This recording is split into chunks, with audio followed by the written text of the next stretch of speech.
আসসালামু আলাইকুম ভিউয়ার্স, আশা রাখি সবাই অনেক ভালো আছেন। তো আমিও মোটামুটি ভালো আছি। তো আজকে মূলত আপনাদেরকে যেটা দেখাবো সেটা হচ্ছে মাইক্রোসফট এক্সেলে আমরা যখন কোনো কিছুতে মানে কোনো সেলে যদি লিখি, তো সেই ক্ষেত্রে দেখা যাচ্ছে আমাদের কি ওই আমরা যদি আমাদের নির্দিষ্ট সেলে বাইরে লিখি, তাহলে কিন্তু আমাদের অন্য একটি সেলের মধ্যে চলে যায়। তো আমি একটু দেখাচ্ছি, তার জন্য আমাদের এক্সেলটি ওপেন করতে হবে। চলে গেলাম আমরা ব্ল্যাঙ্ক ওয়ার্কবুকে। তো মনে করেন আমি এই ঘরে লিখলাম মাইক্রোসফট, হ্যাঁ, পরে লিখলাম উইন্ডোজ, লিখলাম, লেখার পর আমি টিপ দিলাম, দেখেন আমাদের মাইক্রোসফট আর উইন্ডোজটা কিন্তু এল এর ঘরে চলে গিয়েছে। ঠিক আছে? তো আমাদের এই জিনিসটা আমরা কিন্তু ঠিক করতে পারি বিভিন্ন পদ্ধতিতে। যেমন আমি যদি র‍্যাপ টেক্সট দিতাম তাহলে কিন্তু নিচে চলে যেত আমার হাইটটা বাড়িয়ে। কিন্তু আমরা এটা করতে চাচ্ছি না। আবার যদি আমরা এই যে এখানে যে হোয়াইটটা আছে এটা যদি আমরা বাড়িয়ে দেই তাহলে কিন্তু আমার একটা থাকছে।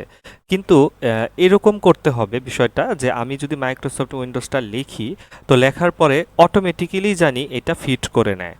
তো সেরকম বিষয়টাই আমরা আজকে আপনাদের শিখাবো। তো আশা করি ভিডিওটি সবার ভালো লাগবে। ভিডিওটি স্কিপ করবেন না। স্কিপ করতে গেলে কিন্তু আপনারা কিছু বুঝবেন না।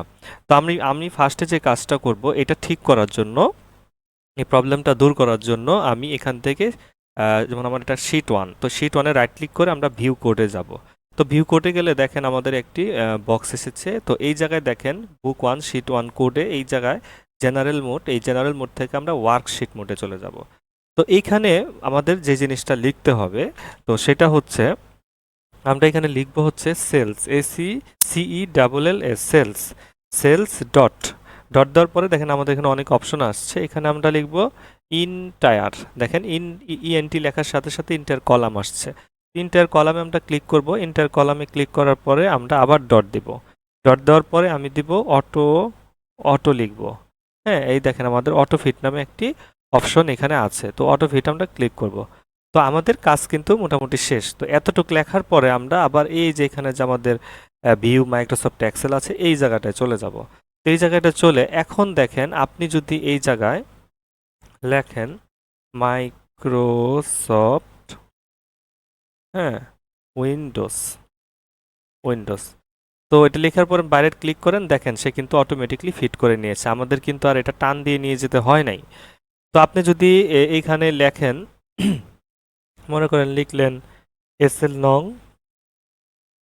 হুম, তারপরে লিখলেন ডেট, ডেট না লিখে আপনি লিখেন নেম, নেম, পাশে লিখলেন অ্যাড্রেস, RESS, মানে যতটুকু তার জায়গা দরকার অতটুকুই কিন্তু সে দেখেন নিয়ে নিচ্ছে। তো আপনি যদি এখানে 1 নিচে 2, তার নিচে 3, 4, 5, 6 এভাবে দিতে থাকেন, তো দেখেন ও কিন্তু অটোমেটিক্যালি নিয়ে নিচ্ছে। তো নামের জায়গায় যদি আপনি লিখেন কামরুল, তো মনে করেন লিখলেন কামরুল, KAMRUL, কামরুল, তারপর লিখলেন হাসান। তো কামরুল হাসান লিখলেন। লেখার পরে যখন আপনি বাইরে ক্লিক করলেন, দেখেন সে কিন্তু অটোমেটিকলি কামরুল হাসানের জন্য জায়গা করে দিয়েছে।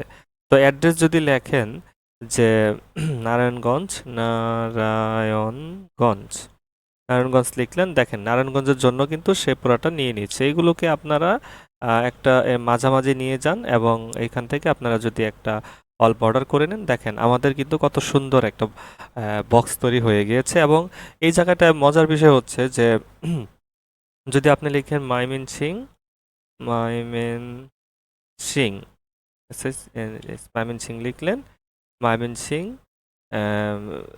সিটি, সিটি লিখলেন, তো সিটি লিখলেন, দেখেন ময়মনসিং সিটির জন্য আপনি দেখেন ও কিন্তু বাড়িয়ে নিয়েছে অটোমেটিক্যালি। সে কি এই হোয়াইটটা বাড়িয়ে নিয়েছে। তো অটো ফিট কলাম যেটা আপনি লেখার সাথে সাথেই সেটা হয়ে যাচ্ছে। তো আশা করি ভিডিওটা সবাই বুঝতে পেরেছেন। তো আমরা কিভাবে করব আবার একটু দেখিয়ে দিচ্ছি। শিট 1 এ গিয়ে আমরা এখানে ভিউ কোডে যাব, রাইট ক্লিক করে ভিউ কোডে যাব। যাওয়ার পরে আমরা এই জায়গা থেকে জেনারেল মোডে থাকবে, আমরা ওয়ার্কশিট মোডে চলে আসব। তারপরে এই জায়গায় এই কোডটা লিখব, just cells dot entire column dot autofit. এটা লেখার পরে আপনারা এই যে এই জায়গায় যে ওয়ার্কশিট আছে ভিউ মাইক্রোসফট এক্সেল, এটা ক্লিক করে তারপরে আপনারা যাই লিখবেন সে অটোমেটিকলি সেটা ফিট করে নেবে। তো আজকের ভিডিওটি এই পর্যন্তই। আশা করি সবাই ভিডিওটি ভালো লেগেছে। সবাই ভালো থাকবেন, সুস্থ থাকবেন। আর আমাদের চ্যানেলটি অবশ্যই সাবস্ক্রাইব করবেন। যারা ইতিমধ্যে করেছেন তাদেরকেও আমি ধন্যবাদ জানাচ্ছি, আর যারা করেননি করে দিবেন। তো ধন্যবাদ সবাইকে।